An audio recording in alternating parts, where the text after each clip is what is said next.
Hello friends, தென்னங்கிச்சோட வணக்கம். எல்லோரும் எப்படி இருக்கீங்க? இன்றைக்கி நம்ம பார்க்க போகிற ரெசிபி என்னென்னா, கொஞ்சம் ஸ்பெஷலான அதே சமயம் கொஞ்சம் யூனிக்கான ரெசிபி. கண்டிப்பாக நீங்கள் இந்த மெத்தடில் ட்ரை பண்ணியிருக்க மாட்டீங்கன்னு நான் நினைக்கிறேன். ட்ரை பண்ணியிருந்தால் எனக்கு கமெண்டில் சொல்லுங்கள். வீடியோக்குள்ளே போகிறதுக்கு முன்னாடி நம்ம சேனலை நீங்கள் இப்போ தான் ஃபர்ஸ்ட் டைம் பார்க்குறீங்கன்னா நம்ம சேனலை மறக்காமல் சப்ஸ்கிரைப் பண்ணி வச்சுக்கோங்க. அதே போல் கமெண்ட் பண்ணுங்கள். உங்களோட ஒவ்வொரு கமெண்ட்டும் எனக்கு அடுத்தடுத்து வீடியோ பண்ணுறதுக்கு ரொம்ப மோட்டிவேட்டாக இருக்கும். ரெசிபிக்குள்ளே போயிடலாம். தாளிப்புக்கு நான் 1 டேபிள் ஸ்பூன் எண்ணெய் சேர்த்ததுக்கப்புறமா ஒரே ஒரு கிராம்பு, 2 துண்டு பட்டை, ஒரே ஏலக்காயை கூட சேர்த்துக்கிறேன். என்கிட்ட பிரிஞ்சி இலைகளில் இருந்துச்சுன்னா நீங்கள் ஒரு துண்டை சேர்த்துக்குங்க. இந்த குருமாவுக்கு மெயினான டேஸ்ட் நமக்கு தக்காளி வெங்காயத்துலேருந்து தான் கிடைக்கும். நான் இன்றைக்கி 2 பெரிய வெங்காயத்தை நல்லா ஸ்லைஸாக நறுக்கி கூட சேர்த்துக்கிறேன். ஒரே ஒரு பச்சை மிளகாய் 2ஆக கீறி சேர்த்துக்கலாம். அடுத்ததாக கொஞ்சோண்டு கருவேப்பிலை, அதையும் கூட சேர்த்துக்கிறேன். பச்சை மிளகாய் கொஞ்சம் கம்மியாகவே சேருங்க. ஏன்னா நம்ம ஒரு மசாலா பேஸ் அரைச்சி கூட சேர்க்க போகிறோம். அதில் எக்ஸ்ட்ரா ஸ்பைஸ்க்காக நம்ம காரத்துக்கு ஆட் பண்ணுவோம். அதே போல் வெங்காயத்தை ரொம்பவும் வதக்கிடாதீங்க. ஏன்னா வெங்காயம் கடைசியில் குருமாவில் அந்த வாயில் மென்று சாப்பிட்றப்போ அந்த இனிப்போட டேஸ்ட்டுக்கு ரொம்ப நல்லாயிருக்கும். வெங்காயம் போட்டதுக்கப்புறமா 1 நிமிஷம் போதும். நல்லா கண்ணாடி பதம் வந்தோடனேவே நம்ம தக்காளியை சேர்த்துக்கலாம். அதே போல் நம்ம இதில் இஞ்சி பூண்டு பேஸ்ட் சேர்க்க போகிறது கிடையாது. நான் இன்றைக்கி 3 நல்லா பெரிய தக்காளி, பழுத்த தக்காளியாக கூட சேர்த்துக்கிறேன், நல்லா ஸ்லைஸாக நறுக்கி. ஏன்னா தக்காளி குருமாங்கிறதுனால நான் அதே கலர்லேயே இருக்கணுங்கிறதுக்காக மஞ்சத்தூள் சேர்க்கல. உங்களுக்கு நல்லா கொஞ்சம் டார்க் கலரில் வேணும்னா கொஞ்சம் நல்லா பழுத்த தக்காளி எடுத்திங்கன்னா நல்லா கலரை கொடுக்கும் உங்களுக்கு குருமாக்கு.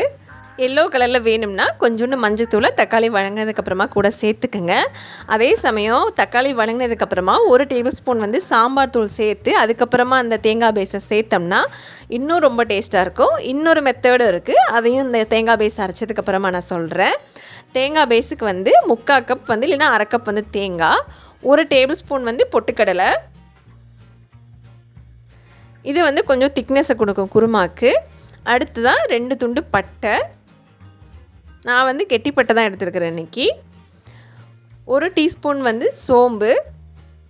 சோம்பு குருமாவுக்கு எப்போவுமே நல்ல ஃப்ளேவரை கொடுக்கும் உங்களுக்கு. அடுத்ததான் 2 வரமிளகாய். கண்டிப்பாக பச்சை மிளகாய் சேர்த்துறாதீங்க, வரமிளகாய் சேருங்க உங்களுக்கு காரத்துக்கு தகுந்தா போல். அடுத்ததான் ஒரு 10 பல் போல் பூண்டு. என்கிட்ட சின்ன பல்லாக இருந்ததுனால நான் 10 பல் எடுத்துக்கிட்டேன். பெரிய பல் பூண்டாக இருந்ததுன்னா 2 பல் இல்லைனா 3 பல் எடுத்துக்குங்க. இதை இப்போ மிக்ஸி ஜாரில் போட்டு நல்லா பேஸ்ட் மாதிரி அரைச்சி எடுத்துகிட்டு வந்துடலாம். பேஸ்ட் எப்படி அரைக்கணும்னா ரொம்ப நைஸாக அரைச்சி எடுத்துகிட்டு வேணாம். நம்ம குருமாவுக்கு எப்போவுமே அரைக்கிற மாதிரி கொரப்பாக அரைச்சி எடுத்துகிட்டு வந்துடுங்க. இது அரைச்சி எடுத்துகிட்டு வந்ததுக்கப்புறமா அந்த சோம்பும் பூண்டும் சேர்ந்து அவ்வளோ வாசனையாக இருக்கும் உங்களுக்கு குருமாக்கு. மெயினான ஃப்ளேவரே இந்த பேஸ்ட் மட்டும்தான் உங்களுக்கு குருமாக்கு. நம்ம தக்காளி வெங்காயம் வதங்கினதுக்கப்புறமா கூட சேர்த்துக்கலாம். இன்னொரு மெத்தட் என்னென்னா, நம்ம இந்த தக்காளி வதங்கினதுக்கு அப்புறமா 1 டேபிள் ஸ்பூன் கறி மசாலா தூளை கூட சேர்த்து வதக்கி அதுக்கப்புறமா அந்த தேங்காய் பேஸை சேர்த்து நல்லா கொதிக்க விட்டோம்னா அது ஒரு மெத்தடு. நான் இன்றைக்கி 2மே சேர்க்கல, ரொம்ப ப்ளைனாக தான் செய்கிறேன். இப்போது 1 டம்ளர் தண்ணியை கூட சேர்த்து வெங்காயத்தையும் தக்காளியும் நல்லா வேக வைக்க போகிறோம். ஒரு 1 நிமிஷம் போல் ஹை ஃப்ளேமில். அதுக்கப்புறமா தான் நம்ம தேங்காய் பேஸை சேர்க்க போகிறோம். இப்போது இந்த பேஸுக்கு தேவையான உப்பு, இந்த குருமாவுக்கு தேவையான உப்பை சேர்த்துக்கலாம். இந்த வெங்காயம் தக்காளி மசாலாவை நல்லா பருப்பு மத்து வச்சு கடைஞ்சா அதுக்கு பேர் கடையல், வெங்காயம் தக்காளி கடையல். அதே போல் மிக்சியில் போட்டு அடித்தா கார சட்னி. இவ்வளோதான் வித்தியாசம். இப்போ நான் குருமாவுக்கான பேஸை இது கூட சேர்த்துட்டேன். சேர்த்ததுக்கப்புறமா தண்ணி சேர்க்காமல் ஃபஸ்ட்டு கொஞ்சம் நேரம் ஒரு 1 நிமிஷம் போல் நல்லா மிக்ஸ் பண்ணதுக்கப்புறமா தண்ணி சேர்த்துக்கிறேன் கூட. நான் மிக்ஸி ஜாரை கழுவுன தண்ணி தான் உள்ளே சேர்த்துக்கிறேன், அதனால தான் அந்த கலரில் இருக்குது உங்களுக்கு. தேங்காய் சேர்த்ததுக்கப்புறமா ரொம்ப நேரம் கொதிக்க விட்டுற வேண்டாம். மேக்ஸிமம் மீடியம் ஃப்ளேமில் 3லேருந்து 4 நிமிஷம் நமக்கு கொதிச்சாலே கரெக்டாக இருக்கும் உங்களுக்கு.